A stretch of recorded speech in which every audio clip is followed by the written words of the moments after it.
Terkadang lebih mudah mempercayai misteri daripada penjelasan yang sebenarnya. Jadi ketika kita melihat batu-batu besar yang tampaknya dibuat dengan sangat presisi, kita langsung bertanya-tanya bagaimana mereka bisa membuatnya tanpa mesin modern.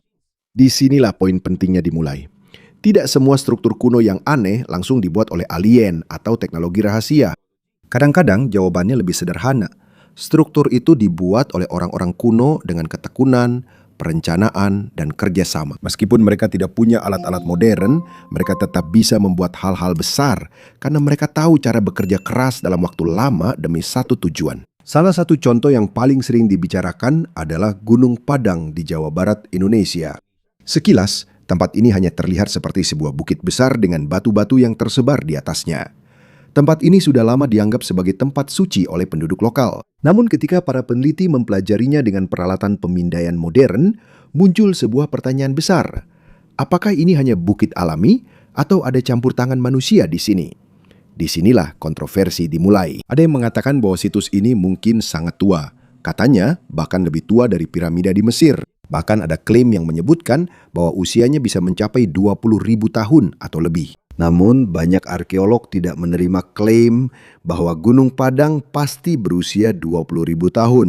Pada tahun 2024, sebuah studi kontroversial tentang klaim ini ditarik kembali setelah bukti dan cara interpretasi data dipertanyakan. Artinya, tidak benar untuk mengatakan bahwa ini sudah dipastikan sebagai piramida tertua di dunia. Penjelasan yang lebih aman dan lebih benar adalah ini. Gunung Padang adalah sebuah situs megalitik kuno yang memiliki batuan vulkanik alami. Dan ada tanda-tanda yang jelas bahwa tempat ini telah diatur dan digunakan oleh manusia sebagai tempat suci berteras. Batu-batu yang ada di sini bukanlah batu biasa. Banyak di antaranya adalah basalt berkolom. Batu seperti ini hanya terbentuk ketika lava mendingin dan terpecah menjadi kolom-kolom panjang. Kadang-kadang bentuknya seperti tiang atau balok alami. Jadi tidak perlu langsung berpikir bahwa ada laser atau mesin canggih yang membuat batu-batu ini. Alam sendirilah yang membentuk wujud banyak batu itu. Tapi manusialah yang memindahkan, menata, dan menggunakan batu-batu itu untuk membuat tempat tersebut menjadi istimewa. Dan disitulah cerita menjadi lebih menarik. Karena meskipun ini bukan bukti adanya alien atau peradaban super yang hilang, hal ini menunjukkan bahwa orang-orang kuno sudah pandai memilih tempat yang bagus. Mereka menggunakan bahan-bahan alami dan membuat ruang sakral dengan rencana dan tujuan. Meskipun mereka tidak menggunakan mesin modern, mereka memiliki kesabaran, kekuatan, organisasi, dan keyakinan. Dan di dunia kuno, kadang itulah teknologi terbesar, kemampuan banyak orang untuk bergerak demi satu tujuan. Namun jika di Indonesia ada tempat yang menggunakan batu alami dan diatur oleh manusia, di India justru terlihat sebuah struktur yang lebih jelas hasil karya tangan manusia. Ini adalah kuil Kailasa di Gua Ellora, Maharashtra. Dan di sini kita tidak lagi membicarakan sekadar penataan batu. Di sini seluruh kuil dipahat dari satu batu besar. Biasanya ketika kita membangun sebuah bangunan, kita mulai dari bawah. Pertama fondasi, lalu tiang, dinding, lantai, dan atap. Tapi di kuil Kailasa semuanya terbalik. Ini tidak dibangun menggunakan blok-blok terpisah. Ini tidak seperti rumah yang disusun bertingkat. Kuil ini digali dan dipahat dari satu formasi batuan padat dari atas ke bawah. Seolah-olah kamu mengambil sebuah batu besar, lalu perlahan-lahan menghilangkan semua yang tidak diperlukan, sampai akhirnya kuil itu muncul di dalamnya. Tapi yang sedang kita bicarakan di sini bukanlah sebuah pahatan kecil. Yang muncul adalah sebuah kompleks besar dengan halaman, aula, tiang, tempat suci, tangga, ukiran dan patung-patung. Ada gajah, dewa-dewi, detail dekoratif, dan bagian-bagian besar yang tampak seperti bangunan terpisah. Tapi semuanya masih merupakan bagian dari satu batu yang sama. Menurut UNESCO, Gua Ellora dibuat antara abad ke-5 hingga abad ke-12. Dan termasuk di dalam Gua Brahmanikal, ada kuil Kailasa yang terkenal, yang dipahat antara abad ke-7 dan ke-10.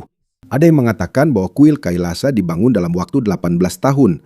Namun hal ini belum pasti. Ada cerita lama yang mengatakan bahwa kuil ini dibangun dengan cepat menggunakan banyak pekerja, perencana, pemahat, dan pengukiran batu yang terus-menerus.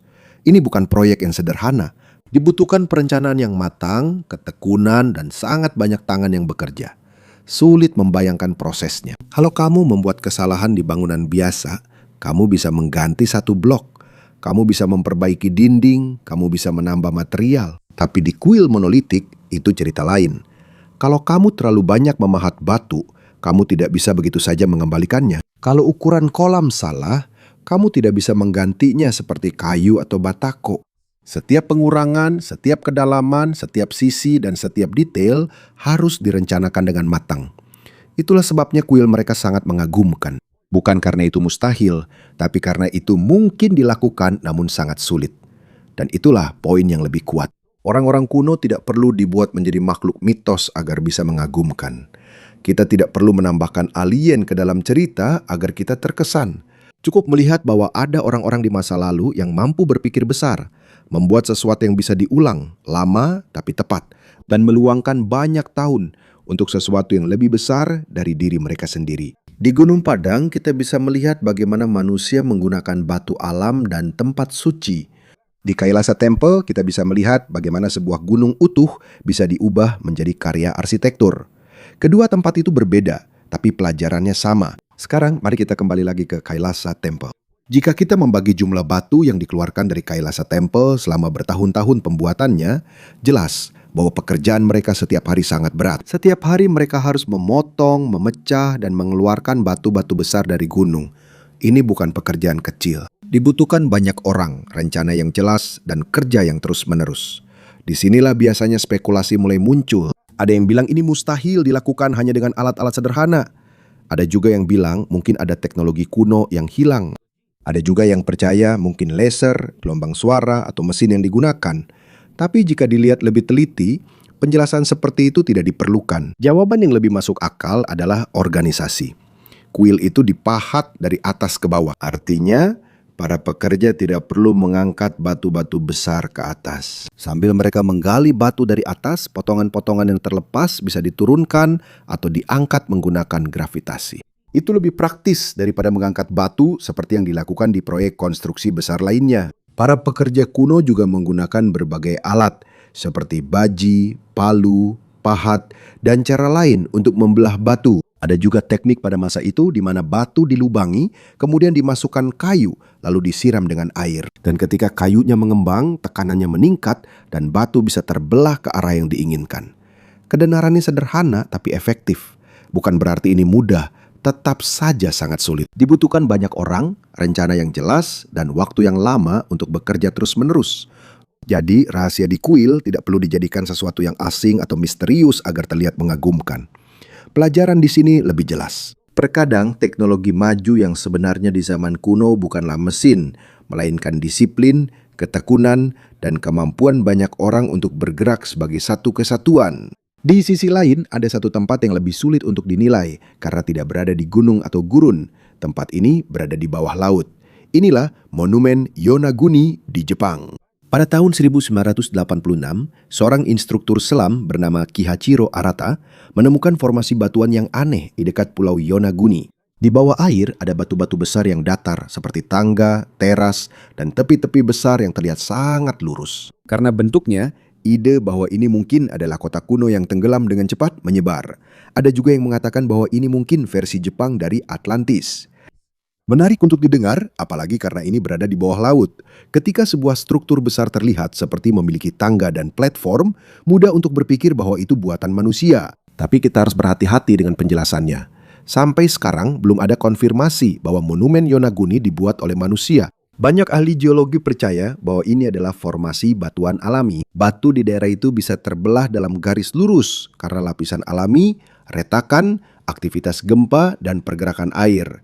Artinya, tangga yang dilihat para penyelam bisa jadi hasil dari pecahan batu secara alami, bukan buatan para pembangun kuno. Tapi bukan berarti tidak ada hal menarik di sini. Meskipun sebagian besar formasinya alami, tetap saja mungkin tempat ini dulu digunakan oleh orang-orang sebagai area penanda, untuk memancing atau tempat suci, jika ada bagian yang dulunya berada di perairan yang lebih dangkal.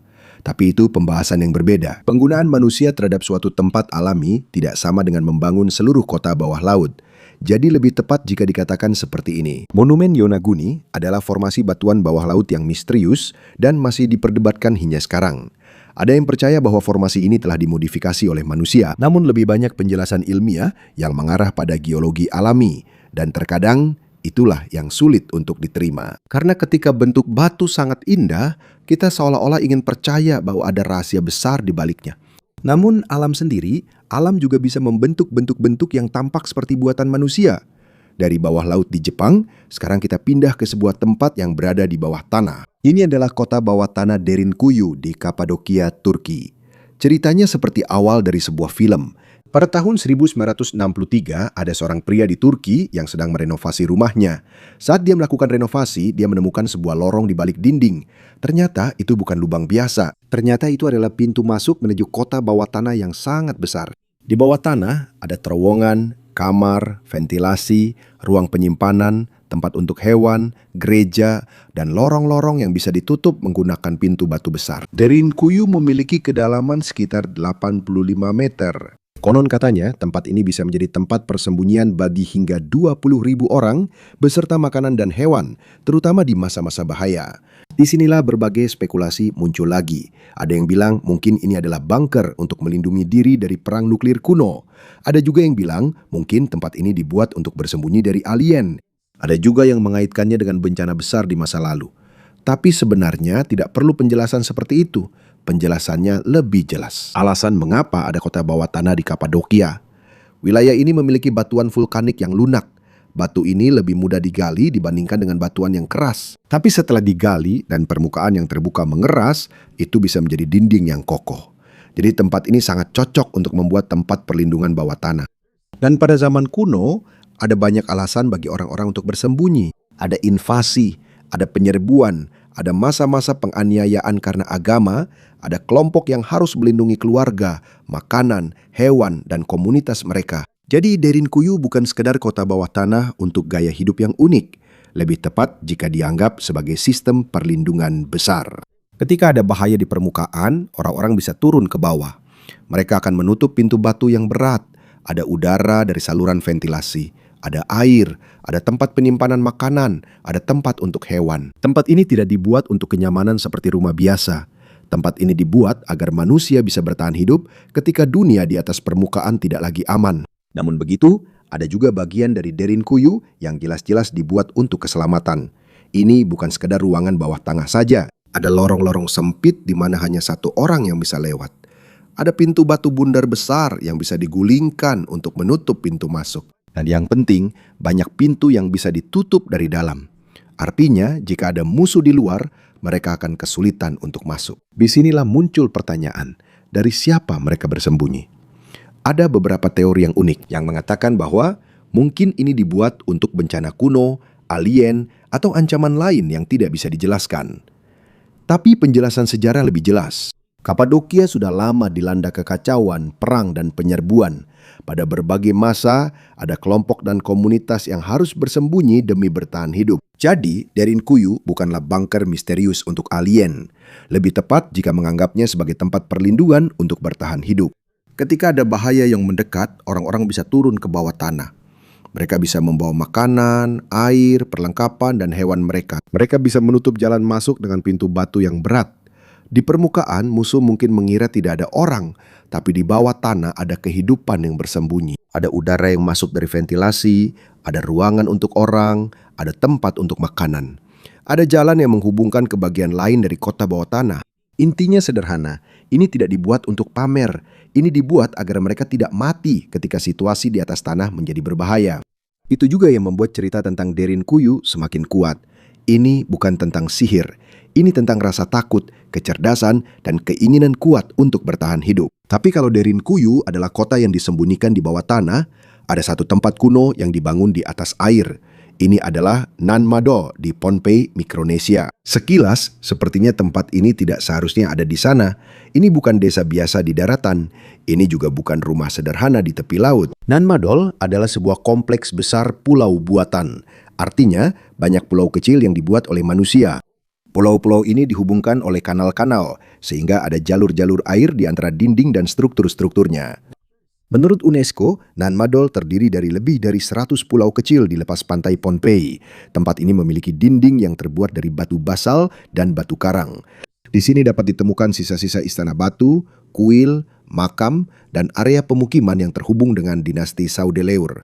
Lebih mudah membayangkannya seperti ini. Mereka seolah-olah membangun kota kecil mereka sendiri di atas air. Tapi ini tidak hanya terbuat dari kayu saja. Mereka menggunakan batu basalt yang berat. Beberapa batunya berbentuk seperti tiang atau balok panjang, tapi bahannya adalah batu, makanya kadang-kadang disebut basalt lux. Disinilah pertanyaan besar dimulai. Bagaimana mereka memindahkan batu seberat itu? Mereka tidak punya kren modern, tidak ada truk, tidak ada concrete mixer. Mereka tidak punya mesin logam seperti yang kita miliki sekarang. Makanya ada legenda di daerah itu yang mengatakan bahwa batu-batu itu diterbangkan dengan sihir. Ada cerita tentang dua bersaudara yang memiliki kekuatan dan konon merekalah yang membangun Nan Madol dengan cara yang luar biasa. Legenda itu indah sebagai bagian dari budaya, tapi ini tidak boleh dijadikan sejarah yang sudah pasti. Penjelasan para peneliti jauh lebih sederhana. Di sebuah pulau, sulit membawa batu lewat darat, apalagi jika medannya lebat, berlumpur, dan tidak ada jalan yang layak. Jadi lebih praktis menggunakan air. Bisa saja batu-batu itu dibawa menggunakan rakit, kayu gelondongan, kano, atau cara lain lewat laut dan laguna. Ketika benda berat berada di air, lebih mudah untuk memindahkannya daripada menariknya di daratan kering. Bukan berarti batunya jadi ringan, tetap saja berat. Tapi ada cara yang lebih mudah untuk memindahkannya. Setelah sampai di lokasi, batu-batu itu bisa perlahan-lahan disusun, ditumpuk, dan dijadikan dinding. Ini tidak dikerjakan dalam satu hari saja. Ini membutuhkan banyak orang, waktu yang lama, dan perencanaan yang matang. Jadi, Nan Madol bukanlah sesuatu yang terjadi secara kebetulan. Tidak seharusnya dianggap seperti kota ajaib. Akan lebih mengagumkan jika melihatnya sebagai hasil karya manusia yang nyata. Karena ini menunjukkan bahwa orang-orang di Pompei pada masa itu sudah ahli dalam logistik. Mereka tahu dari mana mengambil batu. Mereka tahu bagaimana menggunakan air sebagai jalur transportasi. Mereka tahu bagaimana membangun di tempat yang sulit dibangun. Tapi kenapa mereka melakukan ini? Ini bukan hanya karena mereka ingin membuat tempat yang indah. Nan Madol menjadi pusat politik dan upacara dari dinasti Saudelur. Artinya, disinilah terpusat kekuasaan, ritual, makam, dan tempat tinggal orang-orang penting. Tempat ini seperti menandakan bahwa para pemimpin tinggal di sini. Disinilah ritual-ritual dilaksanakan. Dan disinilah ditunjukkan siapa yang berkuasa. Jadi yang kita lihat di Nan Madol bukan hanya batu-batu. Kita juga melihat sistem dari sebuah masyarakat. Ada pemimpin, ada pekerja, ada aturan, ada agama, ada rasa takut, ada rasa hormat, ada kontrol.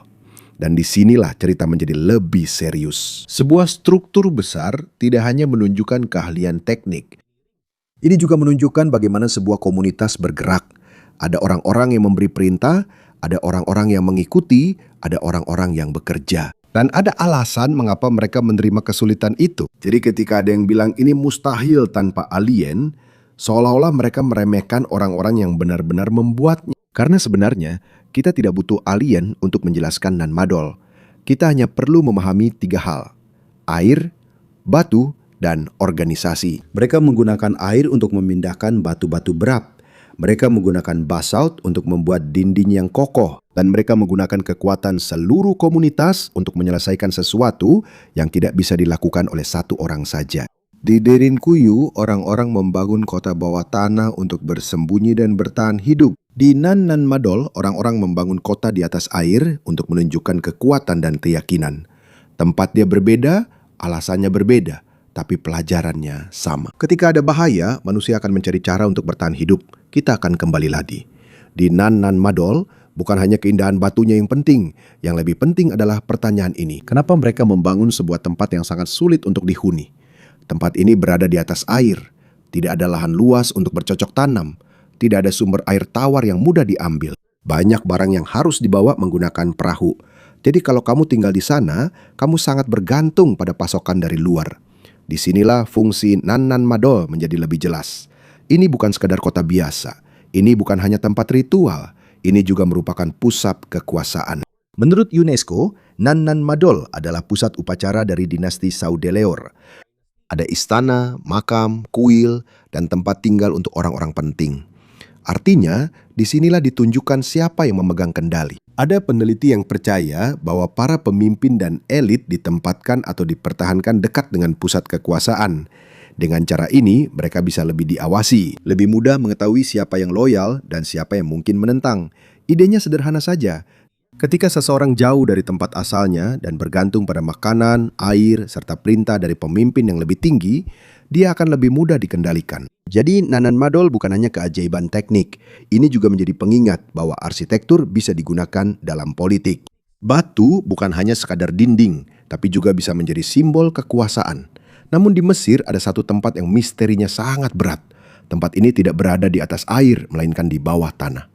Inilah Serafium di Saqqara. Banyak orang lebih mengenal piramida dan Sphinx. Namun di Saqqara ada sebuah kompleks bawah tanah yang penuh dengan sarkofagus batu berukuran besar. Menurut informasi resmi pariwisata dan barang antik Mesir, Serafium adalah makam bagi banteng Apis yang suci. Bagi orang Mesir kuno, banteng Apis bukanlah hewan biasa. Hewan ini dianggap suci dan terhubung dengan kepercayaan mereka tentang Dewa Sita. Ketika seekor banteng suci mati, hewan itu diberikan pemakaman khusus. Karena itu, mereka membuat galeri bawah tanah dan peti mati batu yang besar. Inilah yang membuat Serafium mengejutkan. Sarkofagus di sana tidaklah kecil. Benda-benda ini besar dan terbuat dari batu keras seperti granit, basalt, atau batu berat lainnya. Beberapa di antaranya beratnya mencapai berton-ton, termasuk tutupnya. Ketika kamu melihat benda-benda ini, wajar saja jika bertanya, bagaimana mereka membuatnya? Bagaimana mereka memasukkannya ke dalam terowongan bawah tanah? Bagaimana mereka bisa menempatkannya di posisi yang tepat tanpa crane modern? Karena hal ini, banyak teori aneh yang bermunculan. Ada yang bilang, mungkin benda ini bukan untuk sapi jantan. Ada yang bilang mungkin ini adalah mesin kuno. Ada juga yang bilang mungkin ini adalah sistem energi, baterai, atau teknologi yang sudah tidak kita ketahui sekarang. Tapi kita tidak punya bukti kuat untuk menyatakan itu sebagai fakta. Penjelasan yang lebih jelas berasal dari arkeologi. Serafium adalah tempat pemakaman. Tempat ini digunakan dalam tradisi keagamaan Mesir kuno. Ada prasasti, catatan, dan konteks arkeologis yang mengarah pada kultus banteng Apis. Jadi tidak benar untuk mengatakan bahwa ini adalah mesin kuno yang sudah dikonfirmasi. Sebenarnya, malah lebih mengesankan jika ini benar-benar situs pemakaman. Karena itu berarti demi keyakinan mereka, mereka rela melakukan pekerjaan yang sangat sulit. Bukan karena eksperimen teknologi, melainkan karena agama, kekuasaan, dan rasa hormat terhadap hewan suci. Tapi itu bukan berarti jawabannya jadi mudah, masih ada pertanyaan-pertanyaan lain. Bagaimana mereka bisa menghaluskan batu-batu yang keras itu? Bagaimana mereka bisa membentuk bagian dalam dan luar dengan rapi? Bagaimana mereka memindahkan sarkofagus yang berat ke dalam lorong-lorong yang sempit? Disinilah penjelasan yang lebih praktis berperan. Orang Mesir kuno sudah lama ahli dalam pengerjaan batu. Mereka menggunakan alat tembaga, alat batu, bahan abrasif seperti pasir, dan kerja keras yang intens. Ketika pasir atau pasir kuarsa digunakan sebagai bahan abrasif, itu bisa mengikis batu yang lebih keras dengan mengulangi prosesnya berulang kali. Proses ini lambat, sangat lambat, tapi tidak mustahil. Yang dibutuhkan hanyalah banyak waktu, banyak pekerja, dan rencana yang jelas. Untuk lebih memahaminya, bayangkan amplas. Amplas tidak terlihat kuat, tapi ketika kamu menggosoknya berulang kali, perlahan-lahan itu bisa menghaluskan kayu atau logam. Prinsip yang sama berlaku untuk batu. Bukan sekali potong lalu selesai, melainkan pengikisan, pengasahan, pemukulan, dan pemolesan yang dilakukan berulang kali. Dalam memindahkan batu-batu berat, orang Mesir mungkin menggunakan kereta luncur, rol, tanjakan, tali, penyangga kayu, dan penarikan yang dikendalikan oleh banyak orang. Ada bukti di Mesir kuno bahwa mereka menggunakan cara seperti ini untuk memindahkan benda-benda berat. Ini tidak mudah, tapi ada sistemnya. Poin terpentingnya, tidak perlu ada laser agar Serafium menjadi mengagumkan. Ini justru lebih mengagumkan karena mereka berhasil melakukan pekerjaan yang sangat sulit dengan alat-alat sederhana tapi digunakan dengan cara yang cerdas. Dan disinilah semua tempat yang telah kita lihat bertemu. Di Gunung Padang kita melihat bahwa kadang-kadang misteri dimulai dari batu alami yang kemudian diatur oleh manusia. Di kuil Kailasa, kita melihat bahwa manusia mampu memahat seluruh kuil dari batu jika memiliki rencana yang matang dan ketekunan. Di Yonaguni, kita melihat bahwa tidak semua yang terlihat seperti tangga adalah buatan manusia.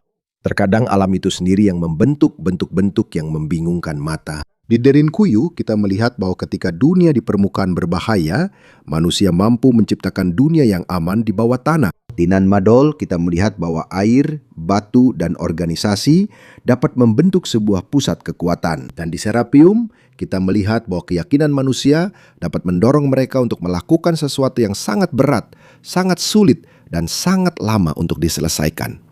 Jadi, inilah yang harus diingat. Tidak perlu menganggap manusia kuno itu lemah atau primitif. Mereka tidak punya internet, tidak punya alat listrik, tidak punya truk, tidak punya derek seperti yang kita gunakan sekarang. Tapi mereka punya waktu, punya pekerja, punya pemimpin, punya keyakinan, dan punya alasan untuk menyelesaikan sesuatu meskipun butuh bertahun-tahun. Jadi ketika kita melihat struktur kuno yang tampak mustahil, jangan langsung berpikir tentang alien atau sihir. Lebih baik mulai dengan pertanyaan yang lebih sederhana. Apa yang mereka miliki dulu yang sering tidak kita miliki sekarang? Kesabaran, disiplin, kerjasama, dan tujuan yang jelas. Karena terkadang, rahasia terbesar dari dunia kuno bukanlah mesin yang hilang, melainkan kemampuan manusia untuk bekerja keras dalam waktu lama demi sesuatu yang mereka yakini lebih besar dari diri mereka sendiri. Dan mungkin itulah alasan mengapa sampai sekarang batu-batu ini masih berdiri kokoh. Bukan hanya untuk menunjukkan apa yang telah dicapai di masa lalu, tetapi juga untuk mengingatkan kita seberapa jauh manusia bisa melangkah ketika mereka tidak menyerah.